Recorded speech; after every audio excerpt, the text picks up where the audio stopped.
अपने दिल में जगह दे दी तो वो जन्नत उसके चरणों में झुक जाती है। उसे मांगने की जरूरत ही नहीं पड़ती है।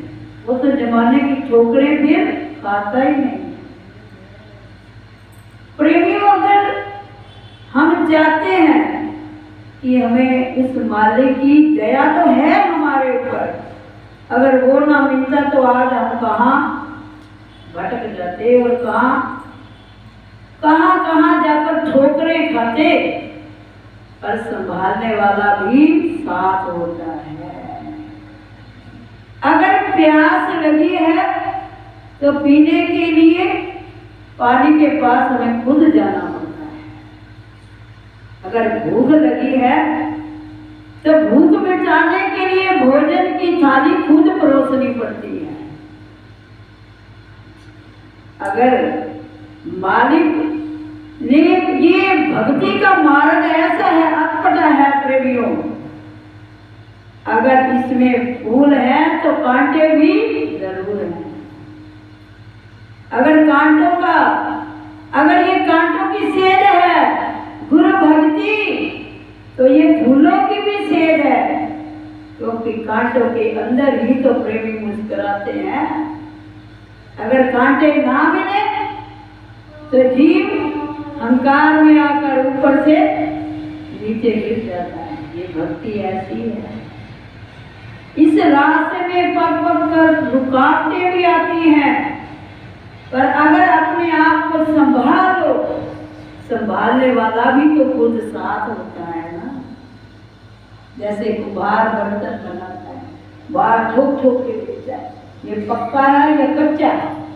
ऐसे सतगुरु भी तो अपने शिष्य को ठकोरते हैं, और वो ठकोरते भी है और अंदर से हाथ का सहारा भी, क्योंकि आगे के ऊपर घूमता है ना वो चक्कर, अंदर से वो देखता है और ये पक्का हो गया।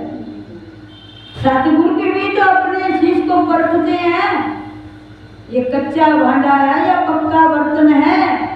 अगर पक्का होगा तो मंजिल पर चढ़ जाएगा।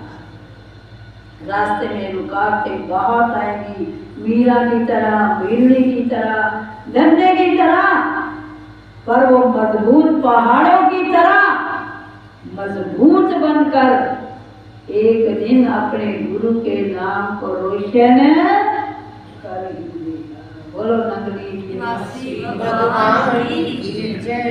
वही अपने गुरु का नाम रोशन कर जाते हैं जो कांटों में भी मुस्कुराते हैं। वो जरा भी अपने दिल में शिकवा या शिकायत नहीं करते, वो गिला नहीं करते, वो केवल देखते हैं मेरा मालिक जिसमें खुश है मैं भी उसी में राजी हूं।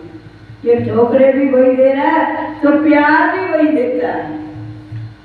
अगर ठोकरे देता है तो संभाल भी तो वही रहा है ना, संभालने वाला भी तो है ना, साथ बैठा है। जैसे कि एक गुरुमुख उसके मन में इच्छा हुई कि मुझे कोई गुरु महाराज जी मिल जाए, मेरा भी बेड़ा पार हो जाए।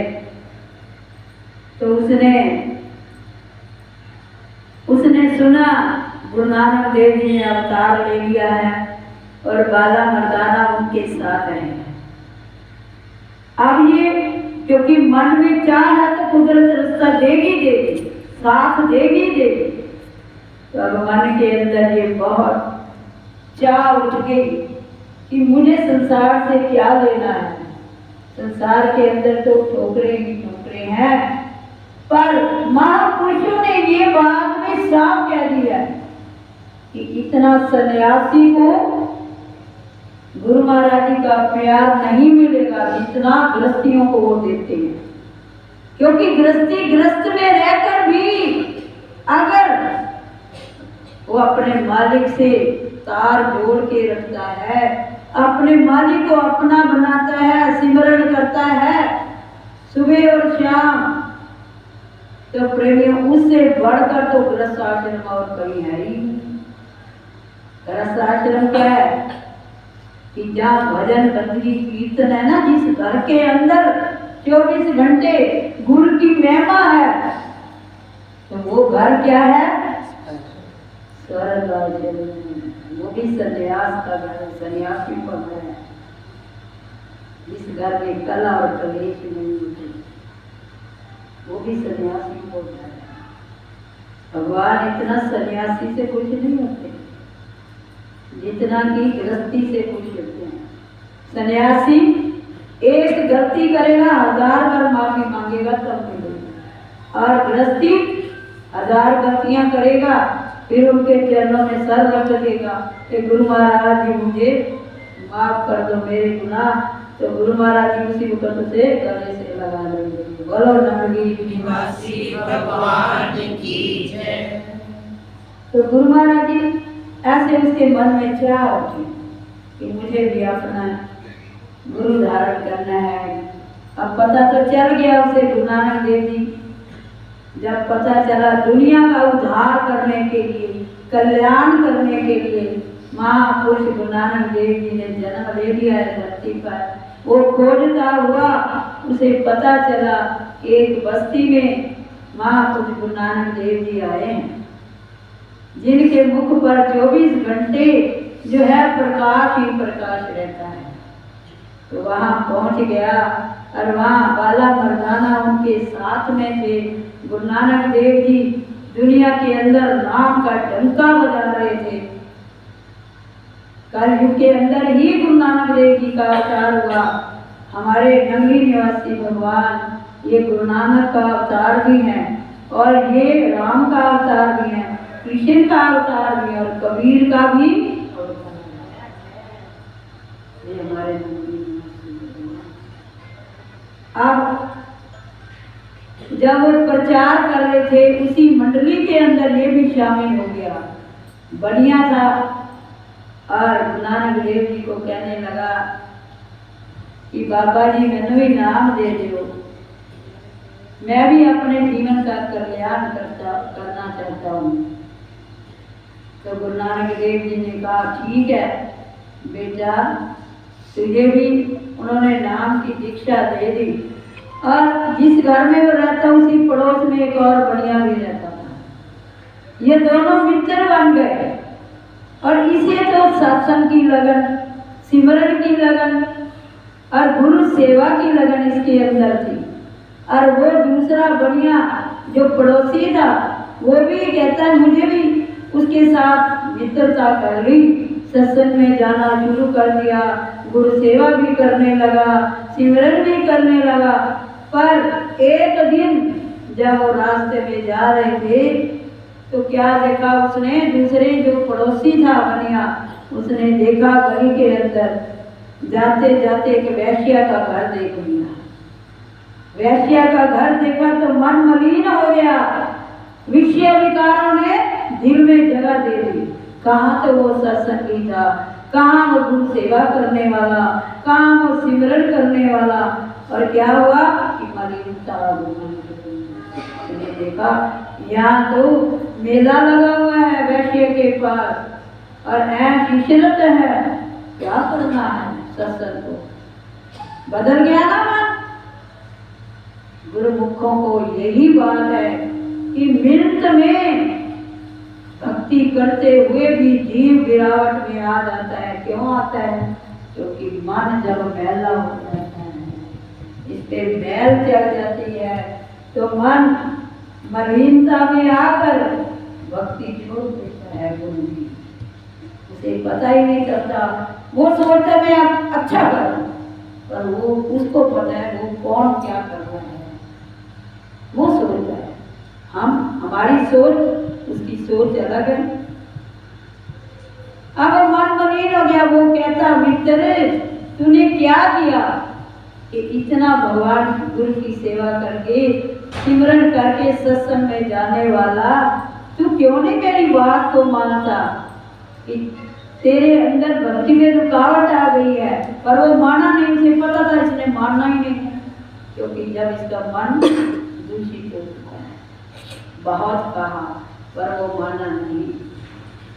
और एक दिन जब श्राद्धों के दिन होते हैं ना, श्राद्ध का दिन आया, वो बढ़िया दूसरे पड़ोसी को जो वैश्य के पास जाने वाला उसे कहता है भाई आज का श्राद्ध का दिन है, आज तो कम से कम वैश्य के पास जाना छोड़ दे, कोई अच्छा कर्म कर ले। नहीं सुनी, चला गया और आगे गया रास्ते में, वो तो सत्संग में चला गया जो अच्छे कर्म करने वाला है, और वो चल फिर भी वैश्यों के पास चला गया तो आज वैश्य भी नहीं मिली, उसे वैश्य नहीं मिली।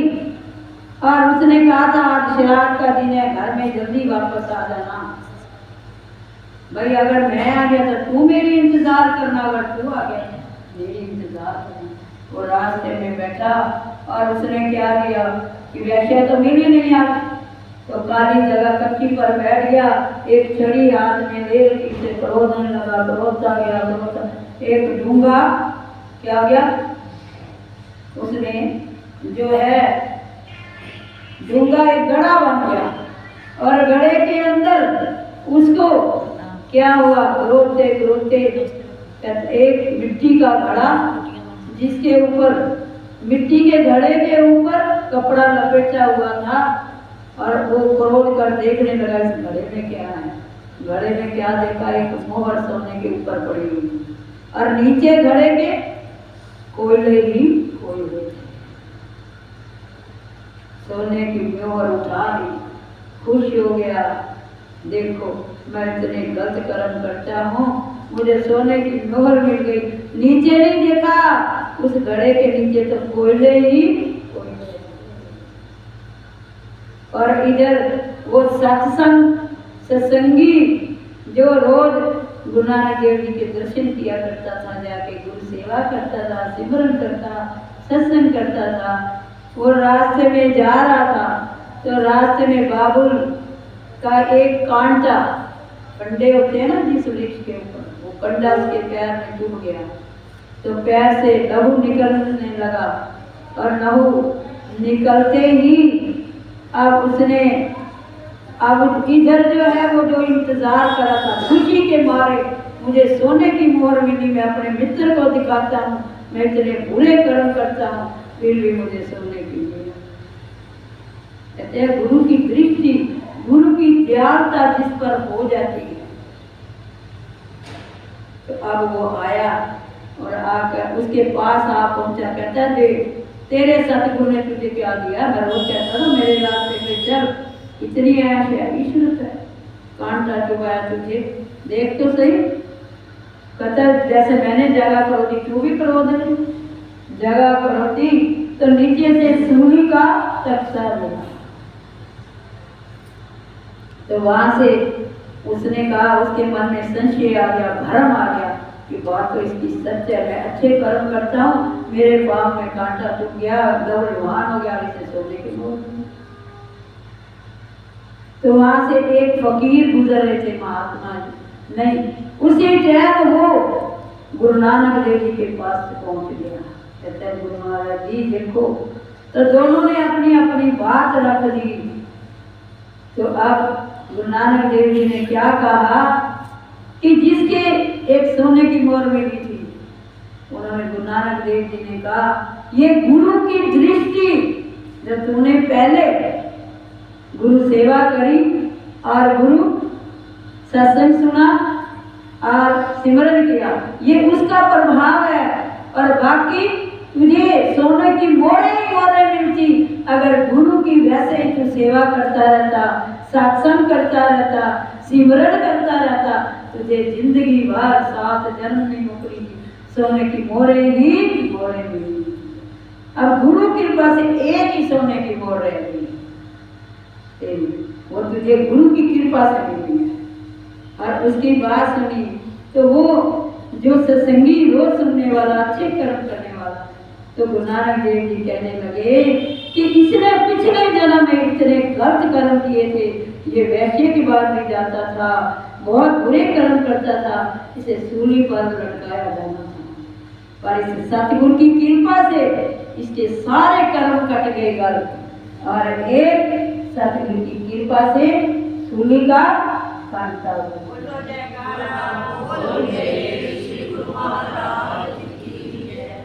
इसे भोगना पड़ा। सतगुरु की, मेरे सतगुरु की जिस पे दया होगी, ठोकरे वो जमाने की। एक बार जिसने चरणों में सर रख दिया, वो सर कभी और जगह पे झुकता नहीं, वो फिर झुकता ही नहीं है। तो इसीलिए प्रेमियों कहने का भाव ये है, हमने सतगुरु की कृपा पानी है। बिना सतगुरु की कोई रहमत लुटा नहीं सकता।